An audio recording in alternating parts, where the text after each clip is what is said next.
Abangan nyo ang State of the Nation. Tanong ni Senador Panfilo Lacson kay Foreign Affairs Secretary Teodoro Locsin Jr., sino ang pumalpa kaya napurnada ang pagkuha ng Pilipinas sa 10 million doses ng Pfizer COVID-19 vaccine. Metro Manila, Davao Region at Cotabato Province umayaw sa pilot testing ng face-to-face classes. Lalaking nangungutong daw sa mga broker ng padulas para umano sa bagong Customs Commissioner, Pistado.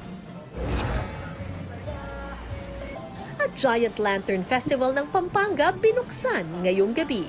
Ang panunood ngayong taon, drive-in style.